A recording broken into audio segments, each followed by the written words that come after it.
Hello there, and welcome back to the Space Jam Continuum. I'm Chris McLennan. I'm Carl Noble. And boy howdy did we have something of an episode last time. Not only did we see the advent of bugs, which we've been waiting for, but two Toons, reckless as they are, stepped through the portal into our world. Honestly, they got and it closed behind them. They were in our world for what we can only assume to be a couple of weeks. Yeah. Between the dates of the 23rd of July 1938 and, at the earliest, the 6th of August. I wonder what they made of it. I don't know. But if they were scared, worried. The big thing that we weren't expecting is that it resulted in what we can only see as a devastating acceleration of military action in Europe. Yeah. At a time when it was already dangerously unstable. Well, things were brewing in such a way that it just took one match to set the whole thing off, and I think they might have. And I don't think. Match. Well, I don't know that they have set it off, but there definitely was a burst of accelerated preparations for war. What will be interesting to see is if just before the declaration of war, if there is another Toon escape. Yeah, that'll be interesting. But it certainly had a greater effect on our world. I think this is going to have to start becoming more of a thing where we check back at what's happening in the Toon world and actually what's happening in our world on a more day-to-day basis. Well, I think especially any event that crosses that threshold. Yeah. We need to see if that had because we didn't check when that guy got shot. No. We didn't check to see if... I mean, the thing is that, for all intents and purposes, happened in their world because he crossed the barrier and got shot in their world. Well, he crossed the barrier, but he's still in the front of the theatre. Like, when we can see the silhouettes on the screen, I'm imagining them being in both worlds at once. Yeah. Like the crossover like, I think when the feature ends, that threshold pulls back. Yeah, and that's it. And I imagine I imagine the body, as it were, would probably remain on our side. I'd have thought so. So possibly if we look back Shall to the we news... see what episode that was and look up if there was a theatre shooting? Yeah. On that day? Yeah, let's do that. Okay. No, let's do that. I like that idea. I can see nothing conclusive at all. But it's very difficult to get at stuff that wasn't considered of historical significance. So if anybody knows where, in films where someone goes to a big old archive, scrolls through newspaper, reel after reel. Yeah. If anyone could do that for us, because I don't think the local library. I don't think the Reading Library is going to cut it. Nah. They do have that scrolly newspaper thing though. Yeah, but we don't have American every single place. American papers from 1938. But if anybody knows, anywhere we can look through some newspaper archives easily, or especially if we can search, digitally search newspaper archives for certain things, helpful. That'd be great because it would be fucking incredible if there was man found shot dead in movie theatre January 1st, 1938 by unknown assailant. By unknown assailant. Some people say it might have been a cartoon character. I don't think anyone would say that. But I would say that if that were a thing, I'm saying it now.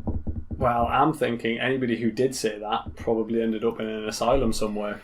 Because there was other people in that theatre. We can take this show on the road, Cal. Let's go. Let's go. Well, we're doing. We've got nowhere to go. It's a nice day outside.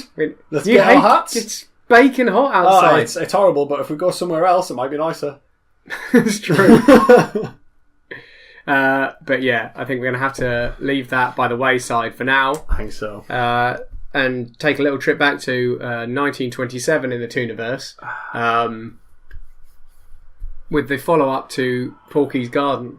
Our first official sequel, I think. Our first official sequel. So you're looking for Porky's Spring Planting, July 25th, 1938. Watch along.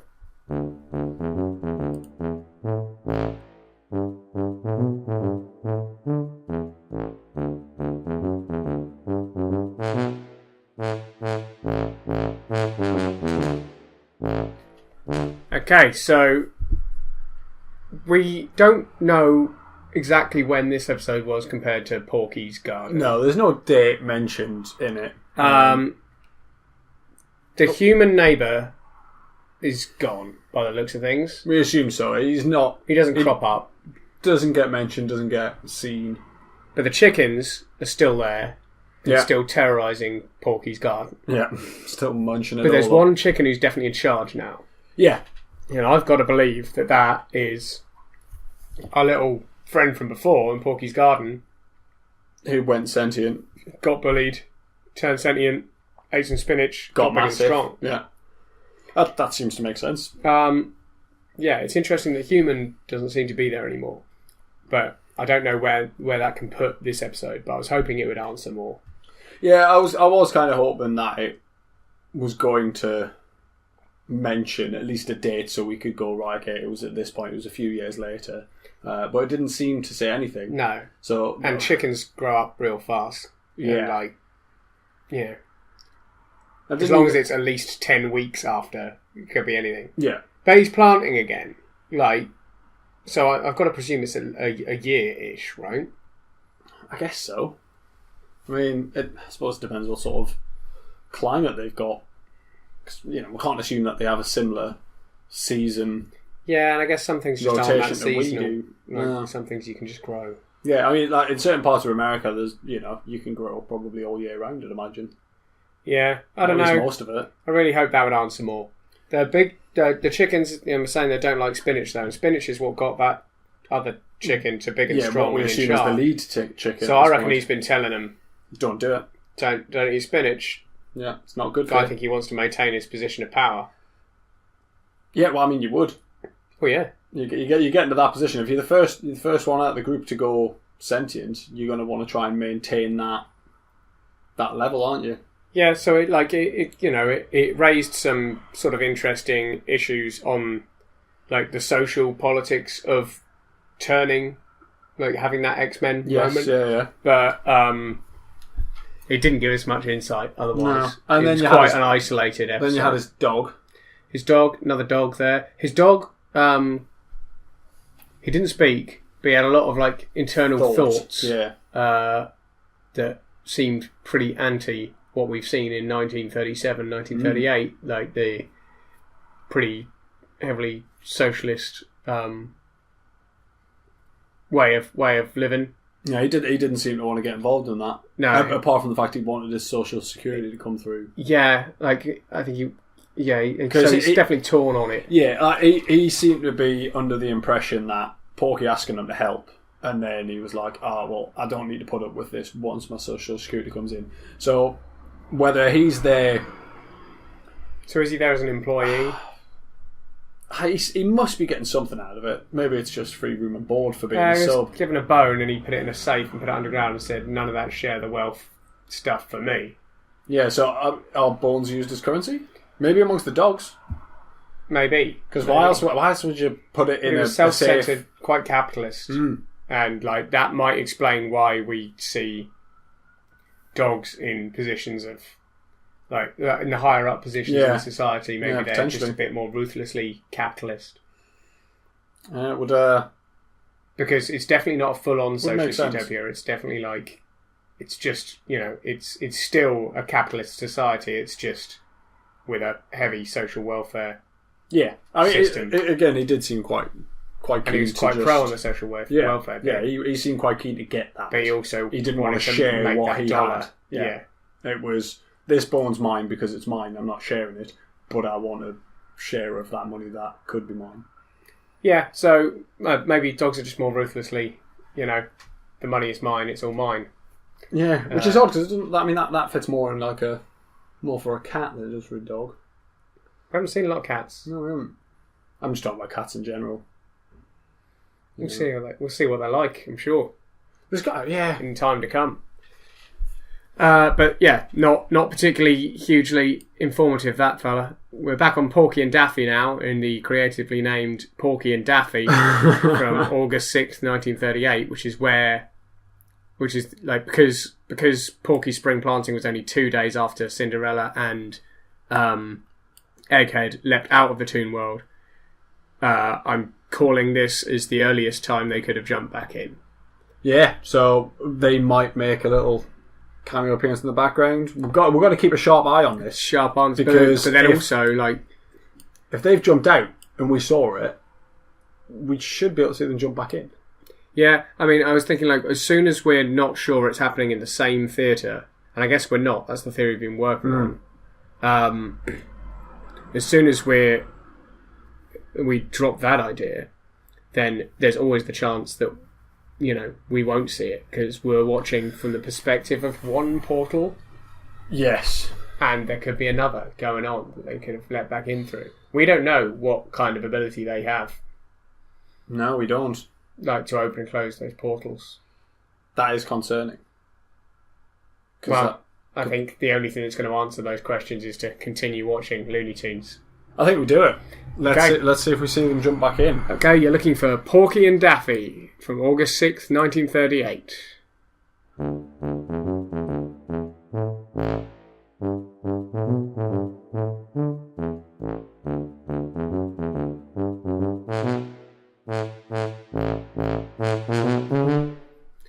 Right, so Daffy's taken his trouser test. He has, and him and Porky are now mates. Well, at least they work together. Yeah, it's happened pretty fast. Yeah.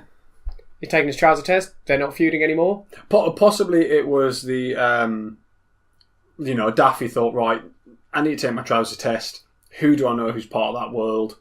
And he's went up to Porky and went, look, we've had our differences, but I need to take my trouser test.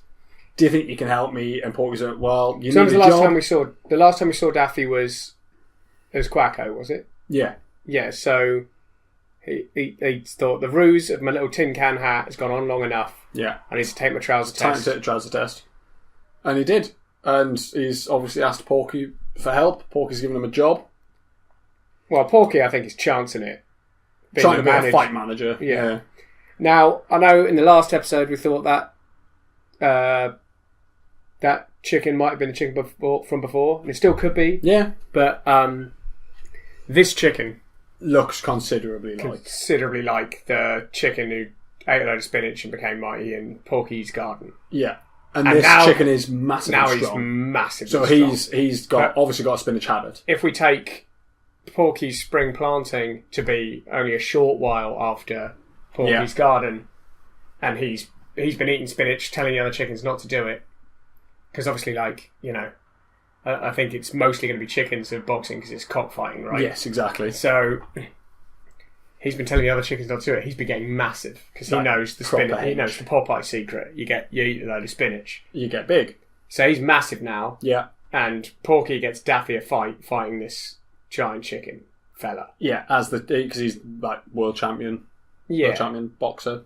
And Daffy wins in the end. He does. And I think Daffy is very fast becoming one of my favourite characters. Yeah, I'm glad he's in. He's just great. But it's interesting to see, he's passed his trouser test. Yeah.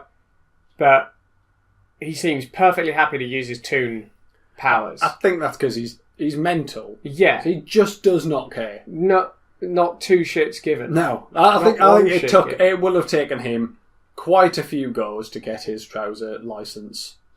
Yeah. I think. Yeah, I think to pass that test. Times. Yeah. He found it a few times with some significant majors. Yeah, I think so. And a lot of minors. Possibly some bribing gone on. Yeah. I mean, I'm not saying he didn't deserve his trousers. No, he's earned his trousers. He's in. He is mental. Which is why he just blatantly uses his Toon powers. But it also might be part of his boxing persona. It's like the savage. And in the blue corner, the savage. Yeah. Daffy Duck. He comes giggling out. And he comes out giggling, hooting, just sort of scooting around on that invisible tricycle or whatever he said it was. Yeah. But they're buds now. They've won, so presumably Porky's going to be at least in the money game for a while. Get a little bit of cash. He's got seemingly a friend. Yeah. Which is nice for him. It'd be nice to see if that feud comes back up again. Hopefully it won't. Or if we see some envy from Gabby Goat. Oh, Gabby. We haven't seen Gabby in a while. Yeah. Because it would appear that Daffy has just taken up that slot of And I think he's a good fit. Yeah, he's a good fit I for think that slot. Yeah, I think he works really well. Because he'll be up for Porky's more harebrained ideas. Yeah. And he doesn't seem as angry as Gabby does, Daffy. No, he seems well up for it all the time. Yeah. He's game for a laugh. Yeah. Unless he's asleep. Yeah, then you just have to hit a pot over his head. Hit a pot over his head and that gets him up fighting. Yeah. Ready to go. Mind you, that did that to the chicken. Yeah, I wonder if Daffy might be as Daffy as he is because that's his standard Wake up scheme. But one thing is maybe that pot thing works on anybody. You can Daffy them right up. So you want to get somebody up, ding, pot over the head, whack it. They'll be awake, but they'll be Daffy. They get Daffy, and the more that happens, the more Daffy they are. And he's just done it one too He's many just times. he's just had it. That was how his parents got him up in the morning. Maybe, but then that implies a sentience on his parents' part. Yeah, or maybe an owner, or basically, I think it's happened to him a lot. Yeah, I mean, I don't know. I think there's also the implication possibly that like the guy just gets up and is that Daffy because he's kind of punch drunk. Maybe Daffy just gets into a lot of these situations. He's just been hit a lot. Yeah, maybe Daffy just rubbed off on him. He So I wouldn't be surprised. He does bounce around on his head a lot as well. That's got to affect you. I reckon he's just punch drunk, essentially. Just constantly. Yeah. So maybe if there's an episode where Daffy kind of just chills out for a bit, doesn't get hurt, maybe he just turns a bit more normal. Maybe. Oh, censored curtain. Oh, shit. Yes. Censored curtain. In the middle of this, like the big chicken guy decides that what he's about to do to Daffy Duck is just, should not be seen. Should not be seen. Which is odd considering the amount of violence we've seen that hasn't been covered. This seems like an odd time to go, ooh, and we were looking we'll for any fourth wall breaks, we were looking for any opportunities for Cinderella and Egghead to come back in through the portal. Make their return. And there is a period of this cartoon where they pull this blind down and it says censored, and anything could have happened during we that do time. not know what happened. So it's not definitely what happened. No, but it's a perfectly good possible. opportunity.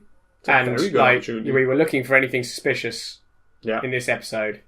But that was suspicious enough. That would mean that chicken knew what he had to be doing, which, as we discussed, may lead to there might be a committee to deal with rogue Toons. Probably some sort of some sort of agency, some sort of bureau that basically, like the Toons can go around live their lives as they wish, but if their service is needed to rectify some Toons on the run situation, the LTB, they go, look, two of our own are stuck out there, and we need to bring them home without raising too much alarm. So this is what you're going to be doing. Yeah, and I don't think many Toons are going to suggesting that fight was staged. Well, I don't think that the fight was staged, but I think it was just used as an opportunity. He was told that at some point, because they'd be pretty sure that the chicken guy was going to win, right? Yeah, I thought so. So they just go, look, just at some point, like when you've got the upper hand and nothing can go wrong, you need to pull down the big curtain, and because we need to get these Toons back home. Interesting. So yeah, I think this is why, I think they're back in now, and I think this is why those like historical events in our world dip off at this point. Yeah, just kind of slow down a little bit. But had a hairy sort of week, 10 days there. Wasn't it just? I bet they're glad to get them back. Well, I don't know, because Egghead's a piece of work, really, isn't he? And I think we'll find that out in the next Egghead episode. But I'm not going to mention it now. Because the next one is Holy Smoke. That's Holy WHOLLY. It's a solo Porky number, and we're going to check that out. Holy Smoke, August 27th, 1938.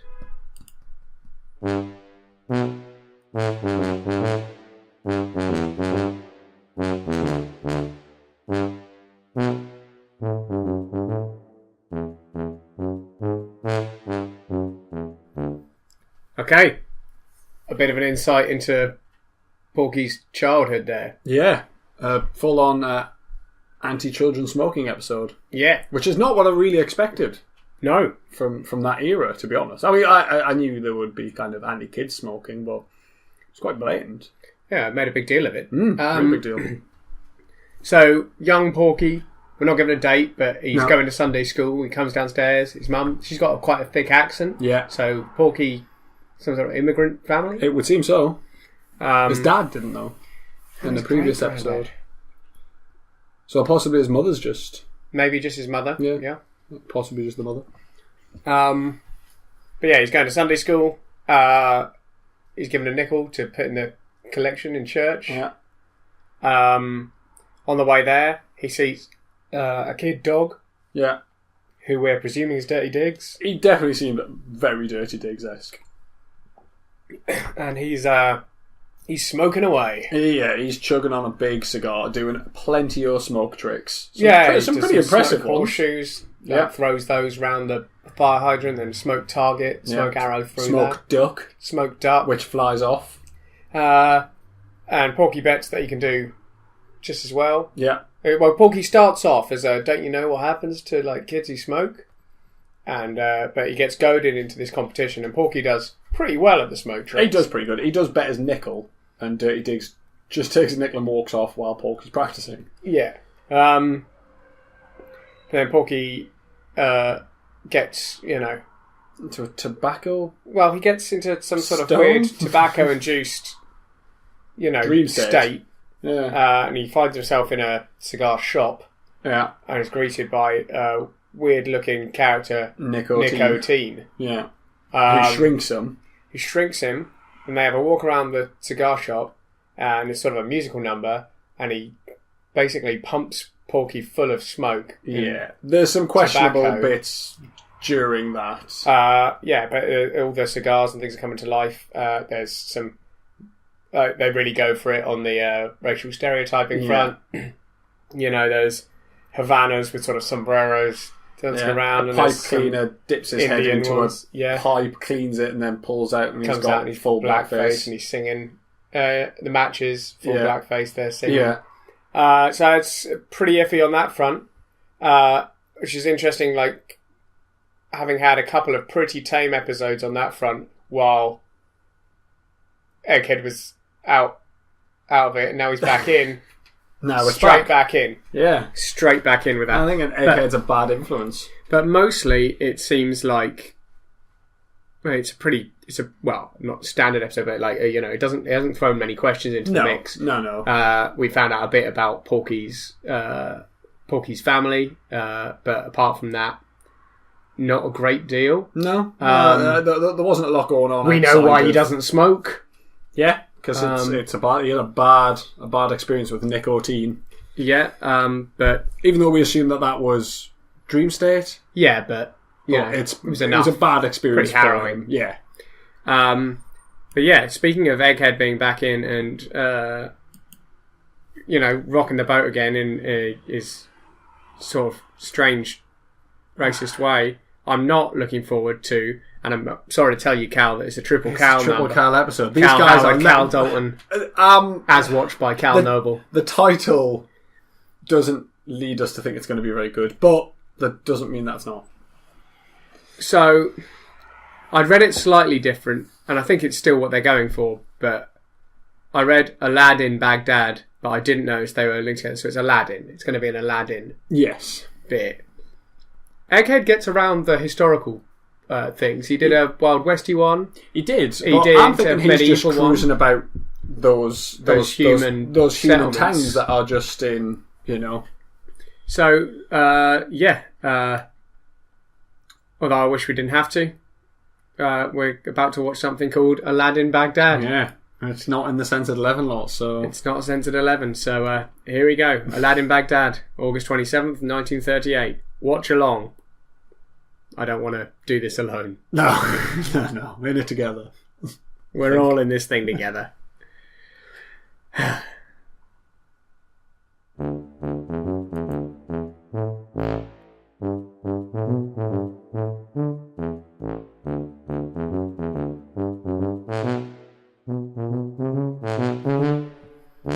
Wow. Okay, so Egghead is back. Possibly. Sort of. It doesn't seem like the same Egghead. So, previously he was on his transition towards Elmer Fudd. but he's kind of seemed like a different guy again every time since that. Yeah. Now, I think this is kind of supportive of my earlier egghead theory, which is that egghead is sort of just what happens every time an egg has one of those moments. Yeah. So they're kind of almost their own species. Yeah, and I think, like, so we've seen animals gain and maintain that sentience, and we've seen sort of sentient inanimate objects, but we've never seen like a full-on, like, doing walking, talking, thinking inanimate object, with the exception of egghead. Now, I think, like, the egg is like a sort of interesting middle ground between a creature and an inanimate object. Yes, yeah. Which occasionally has those stressful it allows it to hold, but it can't maintain it. Yeah. So I'm wondering if Egghead escaped to our world and fell perished, apart, possibly leaving only Cinderella going back into the Tooniverse. It's possible that he got here and turned into an egg. Maybe it just turns back into an egg. Maybe that's what happens. Yeah. We've yet to see it in the Tooniverse, and I don't know that we're going to, because I think the last Egghead is reasonably soon. Yeah, I think so. The other thing, this was basically an Aladdin story. Yeah. So it's yet another human settlement where people are living out a fantasy life. Fantasy old timey dream. We've had the medieval one. We've had the Wild Westy one. Yeah. No, all take place in 1938. We've now got a sort of Arabian Nights sort of vibe, fantasy land. And it's basically the Aladdin story, but magic as well. I forgot to raise magic when we watched Cinderella meets Fella, because that was another Egghead one. Another Egghead one, and there was the fairy godmother in that. Now, I know it's interesting to try and draw that line between what is like a toon ability and what is magic, but I think there is a line. It's just hard to explain. They seem to identify the line. Like they seem to be, she had a magic wand. Yeah, that was a magic lamp. Like they seem to be identifying it, and it wasn't just. Yeah, it's your fairy godmother, like your magic wand, magic lamp. Yeah, I mean, things like but I think like you recognise what's magic, yes, and what's toon stuff. Yeah. But I don't know that I could explain it hard and fast. No, we'd struggle to have a list of magic in one column and a list of toon powers, because they do kind of cross over. But it's just the way they manifest. But what's interesting is we've not seen any magic in the animal. The animal side, no. It's manifesting in the human townships. So possibly it's just more common there, and their toon powers maybe lead more towards the magic side of things. Maybe, but we have seen humans use toon powers. Like, so in Engine Trouble and in Porky the Fireman one, we've seen humans use what are definitely toon powers. Like, yes. They didn't gain a magic item and do something magical. They just did stuff. So they do have toon powers, but magic does definitely seem to be separate and significantly more powerful. Yeah, like it's very much like altering the world state. Yeah, which is interesting considering how fucked up the world state is in the place anyway. But no one seems shocked by magic. No, they acknowledge it exists. They seem happy to find it. Yeah, they're just like, there it is. Yeah, that's fun. That's a thing. No, it's interesting, but that's definitely an interesting line, because we haven't seen any magic in the animal sort of society. No, it's all cropping up in these human colonies. But again, maybe it's a taboo. Maybe it's potentially, or maybe it's something that has arisen in the human colonies. Well, I'd say we need to kind of see an episode set in the past where magic is happening, because at the moment we've only seen it twice. Yeah, we don't know if it surges in and out. We don't really know. We don't know if we're dealing with like the weave. Like it's like sometimes it's peaking. Yeah, be interesting. Well, I'm sure we will find out. I'm sure there's going to be plenty more magic, and hopefully less and less Egghead. Yeah, I'm pretty sure every Egghead is another egg trying to manifest and maintain. Yeah. And that one Egghead that we saw, and at some point it'll be Elmer Fudd, and I think we'll have to roll on the idea that he was the one that made it. Yeah, he achieved full. He managed to maintain it, and he became essentially human. Yeah, it's a real Pinocchio story. I wonder what kind of eggs they are. Maybe that's the difference. Mm. I don't know if they're just chicken eggs or... Was there anything else in the Aladdin episode that...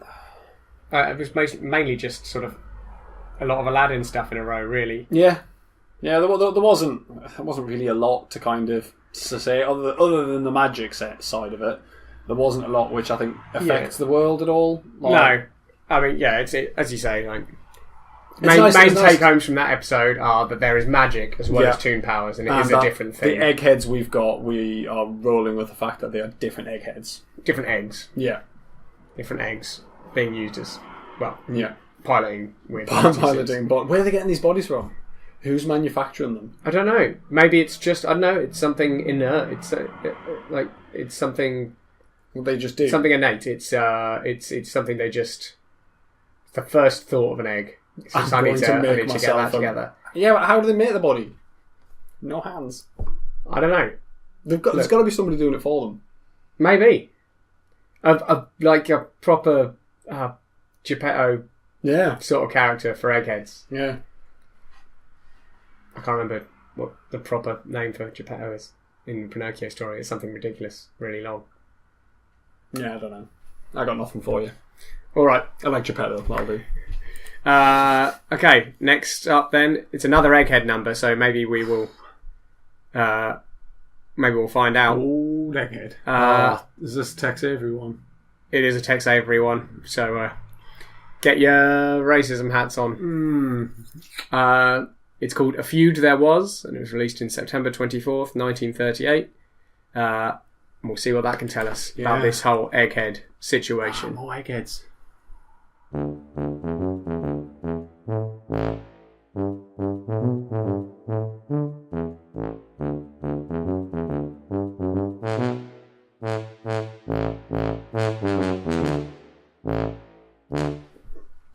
So, to some extent, we've got Elmer Fudd. Yeah. Egghead. He's still clearly an egghead. Yeah, he was riding. He was riding a little horse and cart, or truck, or whatever the hell it was. But it said Elmer Fudd, Peacemaker on the side. Yeah, and he was quite well spoken in this one. Yeah, very well spoken. So we've got to presume, right, that this is the egghead that becomes Elmer Fudd. This specific one. Yes, it would seem so. He's calling himself Elmer Fudd. Yeah, it also seemed a bit more contemporary. The place he was, like, it was still all humans, but you know, it didn't seem super old-timey. It just seemed rural. Yeah, they were just in the outback. So it's basically just these two feuding families fighting one another. I don't know what they're shooting each other with because no one seems to die. I'm assuming rubber bullets. Yeah, from the way they bounce off Egghead or Elmer's hide off his back. But yeah, it's interesting because Egghead in this one, he's quite well spoken. He's pretty chill, and in the end, he beats them all up when they try to attack him. Except one guy. Except one guy who escapes into the audience early on as a sort of flanking manoeuvre. Yeah. And he doesn't get back in at the end of the cartoon. The dark closes in and he does not, as far as we know, nip in through it. Yeah, so he pops Elmer at the end. Elmer turns around shocked. It closes. Yeah, we only assume he stayed But in the maybe audience. his shock, because previously when he was shot in the buttocks, he didn't turn around all shocked. He just went, oh, that's happened. This time he turned around shocked. And I think it's because he realises, oh shit, another one's got out. Yeah. You know what we need to do? Stop flicking back through the history and see what happened. I think we need to have a look, see what happened. What was the next earliest time he could have got in? October 8th. So, he could have got in He'd gone back in the same day. Porky and Wacky Land, same day. There you go. Maybe that's it. Maybe that's why it didn't have that much of an impact. Maybe he didn't mean to. He didn't mean to escape. It shut and he's like, oh shit. Yeah. And then maybe they went That's bonus feature, Porky and Wacky Land, that's just to why get him there's back another in. one out as that quickly. Yeah, why would they you don't release 2 on the same day? That's that's not a normal thing to do. And look how long they waited between that one and the next one anyway. Yeah, that was clearly meant to sit somewhere in between, but they needed it. They needed it out. So I reckon it's shut, and I reckon the screen just came back on, and it was Porky and Wacky Land. People were in the theatre going, "Whoa, where's that?" And they all took their seats again. Yeah, and he jumped through, jumps back in. Maybe that. Do you know that screen that we get at the start, that Merry Melodies thing? Yeah. Maybe that's more accessible. Maybe that's like the sense. I think you can get in there, but I think you'd see some because it's the circle, right? I think if you you reckon you'd see somebody. It's like what Porky does at the end. Yeah. He normally bursts out a drum in the mid, but Bugs used to pop out of that thing. And he used to hold it up, didn't he? Yeah. I don't know why we hadn't noticed this before. Well, I thought we noticed this before, but I just didn't know they could get right out of it. So I think. You think he? I think he got back in the same The working day. theory so. has to be that he hopped back in the same day. Do we want to check Porky and Wacky Land quickly? Yeah, I think so. Okay. Let's do it. In that case, still September 24th, 1938. Porky and Wacky Land. Double feature day. Double feature.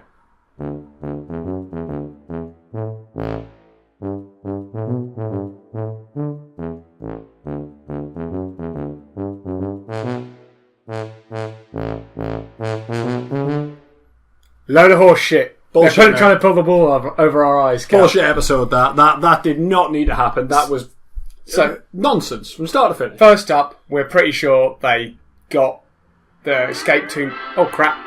Next one. That's quite enough. Quite enough of that shenanigans. We are pretty sure that they got the Toon back in during the title sequence of that one because for the first time, someone's walked out in front of the title card. Yeah. And he throws the paper up, but it covers the screen. It does cover the screen, so just like the censored curtain. So it's way ahead. It's just like the censored curtain. Yeah, that's getting ample space for allow the guy to get back in. The episode that follows is a nonsense. Yeah, from start to finish. Like, I mean, the last 3 minutes, maybe there was some level of coherent sense as to what they were doing. It really felt like they just tried to pull it together on the spot. Yeah. Like, it's like, fuck, we'll do it live. Yeah, just get all the Toons wanted, get all in front of the screen. Get all in. It was mainly just one long panning shot from left to right of a load of weird nonsense. Just absolute incoherent bullshit. Nonsense. And they sort of started to get it together at the end. And then there was a chase scene. Which just let them reuse the background a lot. Yeah. They took a long time over a lot of things. Like it's like presenting the dodo and it's 9 fucking doors in a row. And it's like it was filler. This was a hastily scraped together scheme by whatever committee they have for the retrieval of escaped Toons, who after the events of only a couple of weeks previously are on high alert.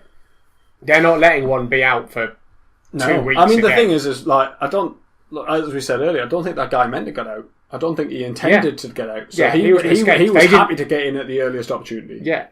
Whereas, I think it took Cinderella and Egghead getting out a while to realise the havoc they're wreaking by being out. I mean, Egghead supposedly fell apart anyway. Yeah, I mean, I think he did. Yeah. I think he collapsed. And Cinderella was the one who returned. But yeah, so we've got some sort of governmental agency. Must be that is tasked with the retrieval of escaped Toons. Yeah. And they're currently in high alert. They get them back the same day. They will do anything. They literally just whack anything on the screen to make it seem like a production. But actually, all they needed was that second to put up the paper. Yeah. But if they'd just done that, it would have looked fishy. Everyone would go, "What was that bit at the end? Yeah. Why did it just come up and they censored something and then it turned off?" People would question, you see. So they just went, they proper phoned it in. They were just okay, what have we got? A bit of everything. Okay, what should we call it? Well, Porky in, I don't know, Wacky Land. Yeah, okay, like that. Crazy. It's crazy. Crazy. And it was just a load of filler bollocks. I'm not taking any of that episode to mean much about their world, other than they've got that agency. That agency exists. And they will go to great lengths. Yeah. Especially after an event such as the escape of Egghead and Cinderella. Yeah. Wow. So that's a good place to. I'm glad we took it slightly further this week because I wouldn't have wanted that to sit over till next week. No, it would have been too much. I'd have been looking over my shoulder. I'd have been concerned. Yeah, there's a Toon somewhere. It could be a Toon anywhere. Could be. Might be one under the table. I'm not going to look. Nah, don't look. It's not worth looking. Okay. I'm going to turn this off now and leave the room and shut the door. Not look under the table. Not look under the table. Okay, so that's goodbye from me. And goodbye from me. Tune in next time for the Space Jam Continuum. Bye. Bye. If you notice anything that we might have got wrong, or any comments, or you just want to say hello, or goodbye, or good evening, or good night, you can contact us on Twitter at TSJCommunity, or you can drop us an email at thespacejamcontinuum@gmail.com.